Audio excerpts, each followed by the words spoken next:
Hello friends and welcome back to Chiki's Biology, another video tutorial. In this video tutorial today I am going to discuss about after B Pharmacy course MTech Biotechnology is good or bad.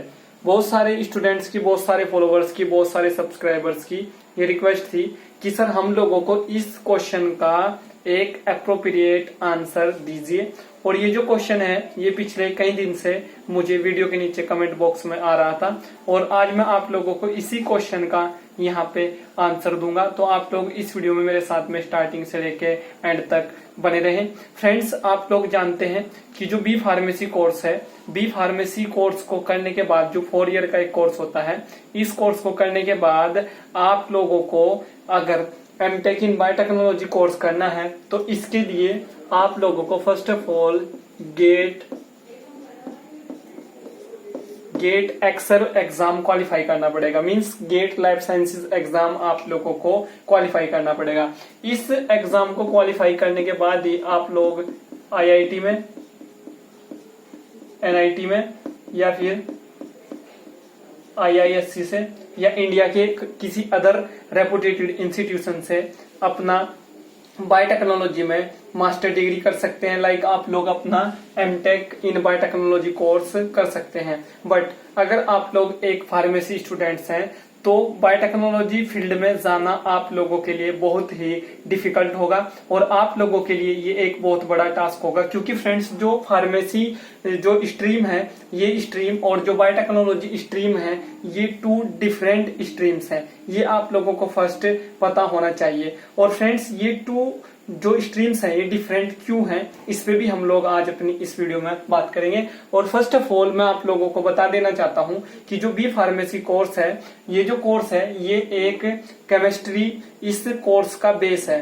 Chemistry इस course का एक base है और chemistry जो है वो इस एक कोर्स की बैकबोन है। तो फ्रेंड्स ये आप लोगों को पता होना चाहिए। अब आप लोगों को ये पता होना चाहिए कि जो बायोटेक्नोलॉजी है, बायोटेक्नोलॉजी जो है वो कॉम्बिनेशन है बायोलॉजी प्लस टेक्नोलॉजी का। मीन्स हम लोग जो लिविंग ऑर्गेनिजम्स होते हैं, इन सभी लिविंग ऑर्गेनिजम्स में हम लोग बहुत सारे जेनेटिक जो चेंजेस होते हैं by the help of genetic engineering principles हम लोग वो जेनेटिक चेंजेस करते हैं और जो हम लोगों के डिजायर वहां पे प्रोडक्ट्स होते हैं वो हम लोग बनाते हैं उन सभी माइक्रो ऑर्गेनिजम्स के थ्रू, उनमें जेनेटिक चेंजेस करने के बाद। और ये सभी जो जेनेटिक चेंजेस होते हैं ये बायोटेक्नोलॉजी के प्रिंसिपल्स के थ्रू ही होते हैं। ये जो बायोटेक्नोलॉजी फील्ड में एक डोमेन होता है या जो एक सब्जेक्ट होता है जिसको हम लोग जेनेटिक इंजीनियरिंग बोलते हैं, उस जेनेटिक इंजीनियरिंग के उस सब्जेक्ट के प्रिंसिपल्स के थ्रू हम लोग जो है बहुत सारे माइक्रो ऑर्गेनिजम्स में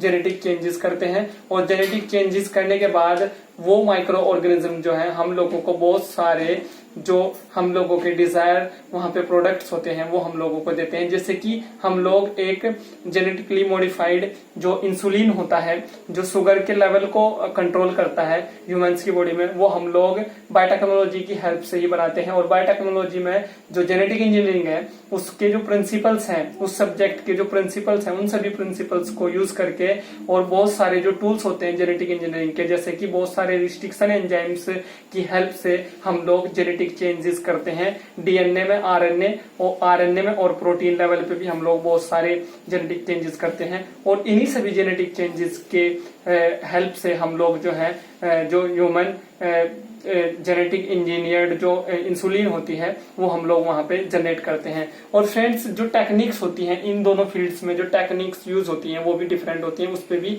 बात करेंगे। तो फ्रेंड्स आप लोगों को ये फर्स्ट समझना है कि ये 2 डिफरेंट एक तरह से फील्ड्स हैं, ये 2 डिफरेंट डोमेन्स हैं, बट दोनों जो डोमेन्स हैं वो बायोलॉजी से ही रिलेटेड हैं। और फ्रेंड्स जो बायोलॉजी स्टूडेंट्स हैं वो बी फार्मेसी डोमेन में भी जा सकते हैं और जो बायोलॉजी स्टूडेंट्स हैं वो बायोटेक्नोलॉजी डोमेन में भी जा सकते हैं। तो फ्रेंड्स क्या है कि जो बी फार्मेसी है, बी फार्मेसी को करने के बाद अगर आप लोग एम फार्मेसी कोर्स करते हैं आफ्टर, अगर आप लोगों ने अपना जीपैट का एग्जाम क्वालिफाई किया है तो ये आप लोगों के लिए बहुत अच्छा होता है, क्योंकि ये आप ही की फील्ड का एक कोर्स होता है। और फ्रेंड्स जो एमटेक इन बायोटेक्नोलॉजी कोर्स है वो आप लोगों के लिए एक डिफरेंट टास्क होता है और वहां पे आप लोगों के लिए जो चीजें होती हैं वो सभी डिफरेंट वहां पे एक तरह से आप लोगों के लिए टास्क होते हैं, वो एक डिफरेंट आप लोगों के लिए फील्ड होती है। तो वहां पे आप लोगों को बहुत ही ज्यादा फिर मेहनत करनी पड़ती है। और फ्रेंड्स जो बेसिक्स होते हैं वो बी फार्मेसी कोर्स के अलग होते हैं, वो बायोटेक्नोलॉजी कोर्स के अलग होते हैं।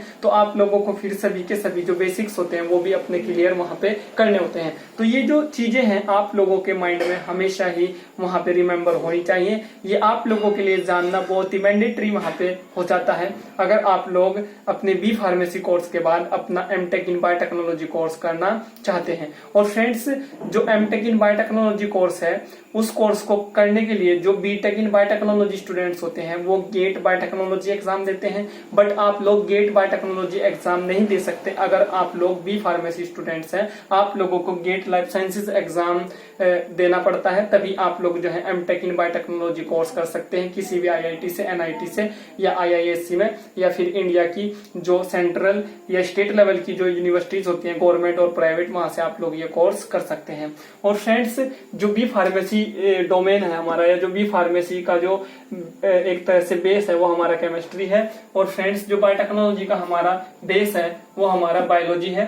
और इसमें जो है हम लोग टेक्नोलॉजी के प्रिंसिपल्स यूज करते हैं, और यहाँ पे हम लोग जो है मैथमेटिक्स के भी प्रिंसिपल्स यूज करते हैं, हम लोग कंप्यूटर के भी कुछ एप्लीकेशंस यहाँ पे यूज करते हैं। और फ्रेंड्स जो बी फार्मेसी है यहाँ पे जो कॉमन चीजें हैं बी फार्मेसी में और बायोटेक्नोलॉजी डोमेन में वो ये है कि बायोकेमिस्ट्री आप लोग बी फार्मेसी कोर्स के दौरान भी पढ़ते हैं, माइक्रोबायोलॉजी आप लोग यहाँ पे भी स्टडी करते हैं। और फ्रेंड्स बायोकेमिस्ट्री और माइक्रोबायोलॉजी आप लोग बायोटेक्नोलॉजी के डोमेन में भी स्टडी करते हैं। कुछ चीजें कॉमन होती हैं बट कुछ चीजें बहुत ही डिफरेंट होती हैं, और इन सभी चीजों को जानना आप लोगों के लिए बहुत जरूरी होता है। तभी आप लोग जो है एक डिसीजन वहां पे लेते हैं कि क्या मुझे फार्मेसी स्टूडेंट अगर मैं हूं तो क्या मुझे बायोटेक्नोलॉजी डोमेन में स्विच करना चाहिए या नहीं करना चाहिए। तभी आप लोग जो है वहां पे एक डिसीजन बना पाते हैं, अपना एक फाइनल डिसीजन आप लोग वहां पे ले पाते हैं। तो फ्रेंड्स ये बात होगी कुछ कॉमन चीजों की। अब हम लोग बात करेंगे कि जैसे अगर आप लोगों ने अपना बी फार्मेसी कोर्स किया है,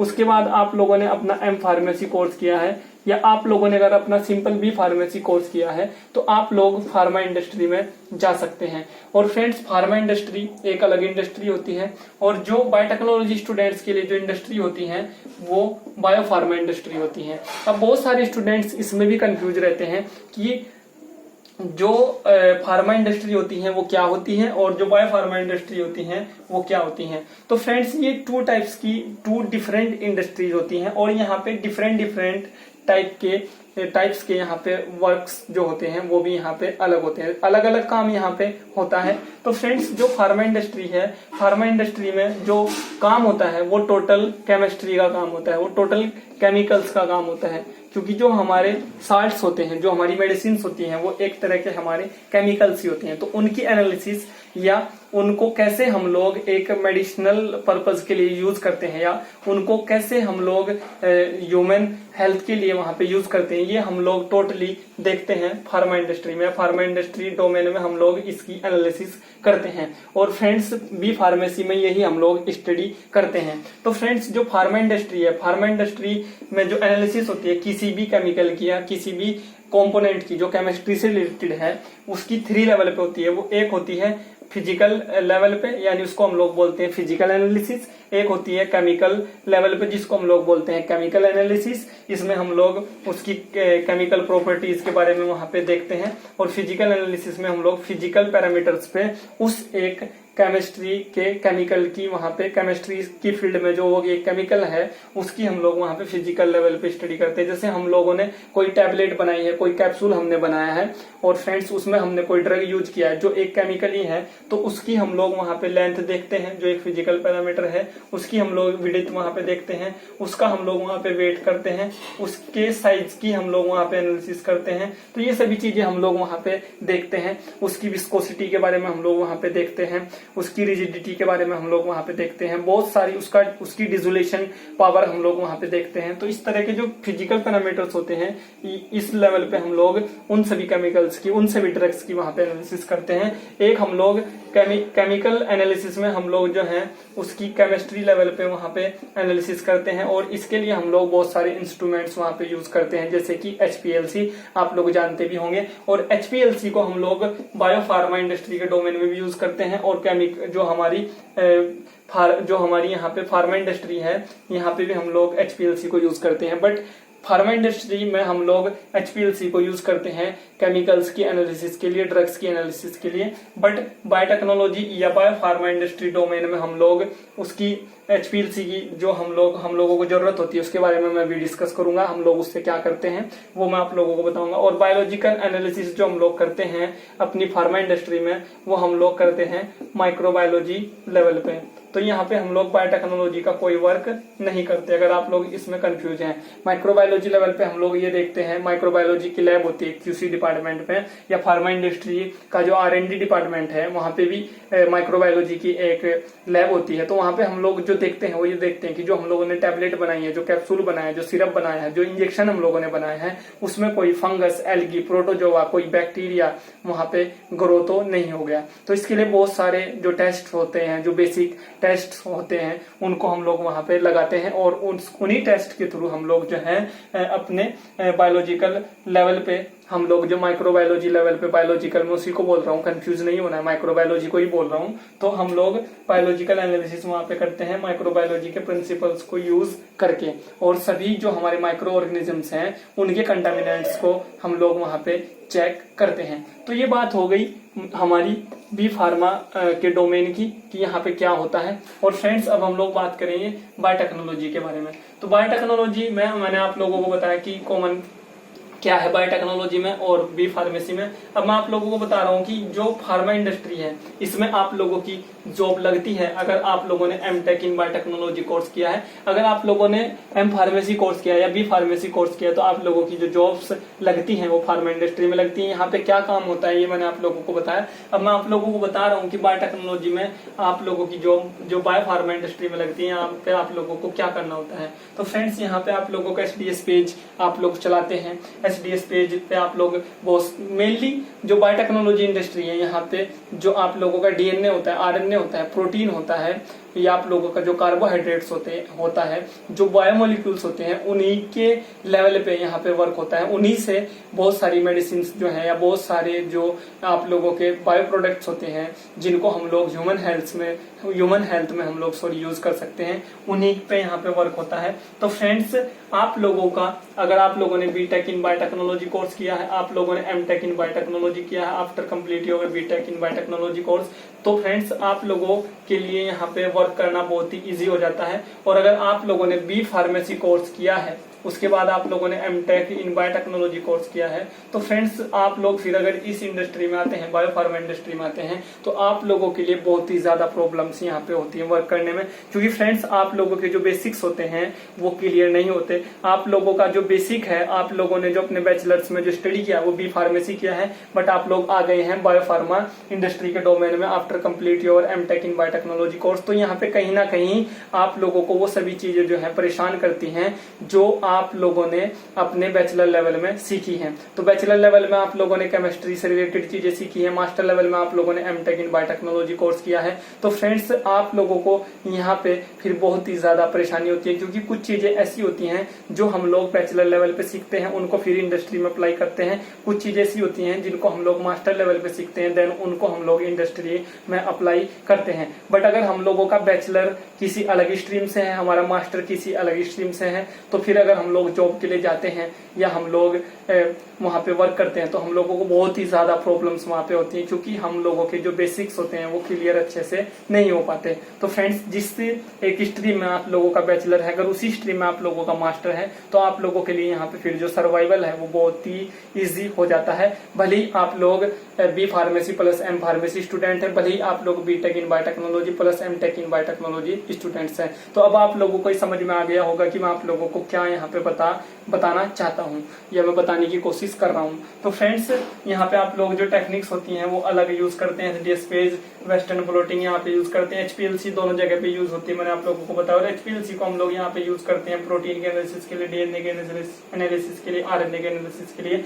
और बहुत सारी इम्यूनो टेक्निक्स भी हम लोग यहाँ पे अपने बायोटेक्नोलॉजी की जो हमारी इंडस्ट्रीज होती हैं, जिनको हम लोग बायोफार्मा इंडस्ट्री बोलते हैं, यहाँ पे हम लोग यूज करते हैं। तो आप लोगों के लिए वही अच्छा है जिसमें आप लोगों ने अपना बैचलर किया है, उसी में आप लोग अपना मास्टर करें। जिसमें आप लोगों ने अपना बैचलर किया है, अगर आप लोग उसमें अपना मास्टर नहीं करते तो आप लोगों के लिए फिर जॉब्स में भी आगे बहुत ही ज्यादा दिक्कत होती है, बहुत ही ज्यादा परेशानियां वहां पे होती हैं। अपने डोमेन को आप लोग चेंज मत करें, अपनी लाइन को आप लोग बिल्कुल भी चेंज मत करें, क्योंकि फ्रेंड्स जो आप लोगों का बेस होता है वही आप लोगों के लिए बहुत ही ज्यादा वहां पे मैटर करता है। अपनी लाइन को बिल्कुल भी चेंज आप लोग मत करें। और फ्रेंड्स, बी फार्मेसी के बाद एम फार्मेसी कोर्स अगर आप लोग करते हैं तो आप लोगों को मैं एक जनरल यहाँ पे आइडिया बता रहा हूँ कि एम फार्मेसी की बहुत ही ज्यादा जॉब्स होती हैं। अगर हम लोग उनका कंपेयर करें एम टेक की जॉब्स के साथ में, M tech in biotechnology course की जॉब्स के बाद में अगर हम लोग उसका कंपेयर करें, और एम टेक बायोटेक्नोलॉजी कोर्स अगर आप लोगों ने किया है